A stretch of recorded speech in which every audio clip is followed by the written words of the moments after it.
क्या आपने नोटिस किया है कि एग्ज़ाम में कुछ प्रश्न सिर्फ याद करने वाले होते हैं और कुछ दिमाग घुमा देते हैं। आज मैं आपको बताने वाली हूँ ब्लूम्स टैक्सोनॉमी, वो सीक्रेट फ्रेमवर्क जिससे परीक्षक प्रश्न बनाता है। ब्लूम का वर्गीकरण शिक्षा में सीखने के उद्देश्यों को बौद्धिक स्तरों में वर्गीकृत करता है। इसका उपयोग पाठ योजना, प्रश्न निर्माण, मूल्यांकन और शिक्षण रणनीति तय करने के लिए किया जाता है। Hello everyone, welcome back to the channel. अगर आप यूजीसी नेट, बीएड, सीटेट या टीचिंग एप्टीट्यूड की तैयारी कर रहे हैं तो ब्लूम्स टैक्सोनॉमी एक ऐसा टॉपिक है जो बार बार एग्ज़ाम में पूछा जाता है। आज हम इसे सरल हिंदी उदाहरणों के साथ समझेंगे। ब्लूम का वर्गीकरण 3 आधारों पर किया जाता है: सीखने के उद्देश्यों का वर्गीकरण, सोच के स्तरों का निर्धारण, शिक्षण एवं मूल्यांकन का आधार। मतलब ब्लूम्स का वर्गीकरण एक ऐसी शैक्षिक प्रणाली है जिससे यह तय किया जाता है कि छात्र से किस स्तर की सोच की अपेक्षा की जा रही है। शिक्षक इसी आधार पर पढ़ाने की विधि बना सकता है और प्रश्नों का निर्माण करता है। ब्लूम्स टैक्सोनॉमी शिक्षा में सीखने के उद्देश्यों को अलग अलग बौद्धिक स्तरों में बांटने की एक प्रणाली है, जिससे टीचर ये तय करता है कि स्टूडेंट से किस लेवल की अपेक्षा की जाती है, ताकि टीचर अच्छी तरह से अपना अभ्यास करवा सके। ब्लूम्स टैक्सोनॉमी का उपयोग टीचर लेसन प्लान बनाते समय, प्रश्न पत्र तैयार करते समय, मूल्यांकन करते समय कर सकता है। ब्लूम्स ने 1956 में शिक्षण का अनुदेशात्मक उद्देश्यों को 3 भागों में बांटा है। 3H। पहला H हेड, संज्ञानात्मक ज्ञान क्षेत्र, कॉग्निटिव डोमेन। दूसरा H हार्ट, भावनात्मक ज्ञान क्षेत्र। तीसरा H हैंड, मनोसंचालित ज्ञान क्षेत्र, साइकोमोटर डोमेन। उसी को 2001 में एंडरसन और क्रूथवेल ने रिवाइज किया है, जिसमें सबसे पहला नॉलेज, फिर अंडरस्टैंडिंग, एप्लीकेशन, एनालाइज, सिंथेसिस और इवोल्यूशन।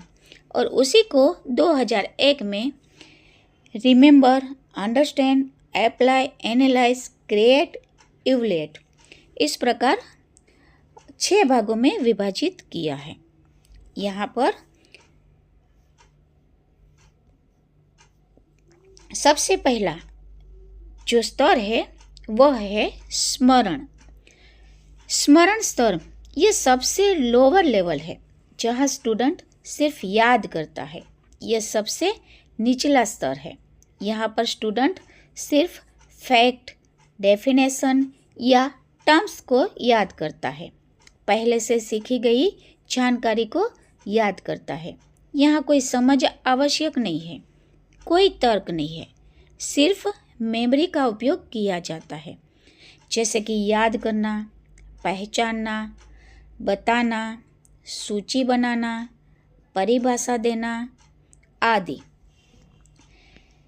उदाहरण ले सकते हैं कि जैसे कोई एक संज्ञा की परिभाषा लिखिए, तथ्य बताइए, ब्लूम के वर्गीकरण की परिभाषा लिखिए आदि। दूसरा स्तर है समझ। यह स्तर स्मरण से थोड़ा ऊपर होता है।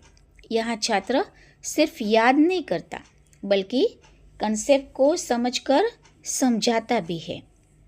यहाँ छात्र अपनी भाषा में समझा भी रहा है, उदाहरण भी दे रहा है, तो वह समझ स्तर है। यहाँ छात्र कंसेप्ट समझकर अपने शब्द में बता भी सकता है। इस स्तर पर छात्र जानकारी का अर्थ समझता है और अपने शब्दों में बता भी सकता है, जैसे जानकारी का अर्थ समझना, समझाना, स्पष्ट करना, सार बताना, उदाहरण देना आदि समझ स्तर है। उदाहरण देखें तो जैसे अपने शब्दों में समझाइए, कारण स्पष्ट कीजिए, ब्लूम का वर्गीकरण का उद्देश्य समझाइए आदि। तीसरा है अनुप्रयोग। जब थियरी को रियल सिचुएशन में यूज किया जाए तो यह स्तर होता है।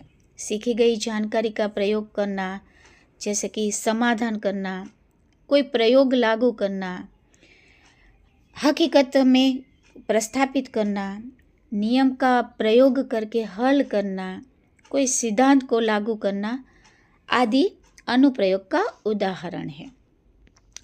कक्षा में ब्लूम्स का वर्गीकरण का प्रयोग कैसे करेंगे, यह अनुप्रयोग का उदाहरण है। उसके बाद विश्लेषण। यहाँ थिंकिंग लेवल हायर हो जाता है। इस स्तर पर छात्र जानकारी को पाठ में तोड़कर संबंध समझता है, जैसे कि जानकारी को भागों में बांटकर समझना, संबंध समझना, जैसे कि तुलना करना, अंतर बताना, वर्गीकृत करना आदि। उदाहरण देखें तो दो चीज़ों में अंतर स्पष्ट कीजिए, कारण परिणाम विश्लेषण कीजिए, यह विश्लेषण का उदाहरण है। उसके बाद मूल्यांकन। छात्र तर्क के आधार पर अपनी राय देता है। छात्र तर्क के आधार पर कुछ जजमेंट देता है। तर्क व मानदंड के आधार पर निर्णय भी तो लेता है। जांचना, आलोचना करना, समर्थन करना, उचित ठहराना, अनुचित ठहराना, समीक्षा करना आदि मूल्यांकन का उदाहरण है। जैसे कि उचित अनुचित ठहराइए, तर्क सहित मूल्यांकन कीजिए, क्या ब्लूम का वर्गीकरण प्रभावी है, तर्क दीजिए आदि सब इनके उदाहरण है। और लास्ट में सबसे महत्व का सृजन, सबसे हाईएस्ट लेवल जहाँ कुछ नया बनाया जाता है।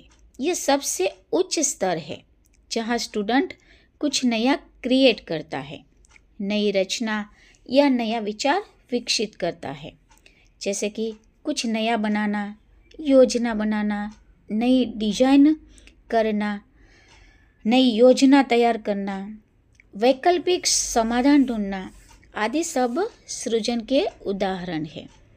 जैसे ब्लूम्स का वर्गीकरण पर आधारित लेसन प्लान बनाओ, यह हाईएस्ट लेवल है क्रिएटिंग। और सबसे निम्न स्तर है रिमेम्बरिंग। न्यूनतम स्तर स्मरण, उच्चतम स्तर सृजन। यहाँ पर टीचिंग एप्टीट्यूड में एक्शन वर्ब बहुत ही महत्वपूर्ण होते हैं। ये सारे वर्ब याद करके हम 6 लेवल को ऑर्डर में याद रख सकते हैं और उनके आधार पर प्रश्न भी कर सकते हैं। तो टीचिंग एप्टीट्यूड का यह टॉपिक कभी गलत नहीं होता है। फिर से एक बार रिवाइज कर लेते हैं। सबसे पहला ज्ञान, यानी कि मूल ज्ञान, जैसे कि उदाहरण कोई मैप देख रहे हैं, उसमें लखनऊ कहाँ है, दिल्ली कहाँ है, ये याद रखना। दूसरा बोध, अर्थ समझना, सारांशित करना, समझाना, संक्षेप में बताना, वर्णन करना आदि बोध स्तर का उदाहरण है। प्रयोग, अमूर्त ज्ञान को मूर्त रूप में लाना, व्यवहारिक ज्ञान, उपयोग, गणना करना, समाधान करना, दिखाना, लागू करना या तो निर्माण करना आदि उनके उदाहरण हैं। इसके बाद विश्लेषण, घटकों को विभाजित करना, श्रेणीबद्ध करना, तुलना करना, अलग करना, विश्लेषण करना आदि विश्लेषण के उदाहरण है। संश्लेषण, घटकों को जोड़ना, सृजन करना, डिजाइन करना, परिकल्पना, हाइपोथेसिस बनाना, आविष्कार करना, विकसित करना, ये सब संश्लेषण के उदाहरण है। और लास्ट में मूल्यांकन, निर्णय करने की क्षमता तथा आवश्यकता, जजमेंट पास करना और सृजन, कुछ नया क्रिएट करना। तो मित्र, अगर आपको यह वीडियो अच्छा लगा तो लाइक, शेयर, सब्सक्राइब अवश्य कीजिएगा। धन्यवाद।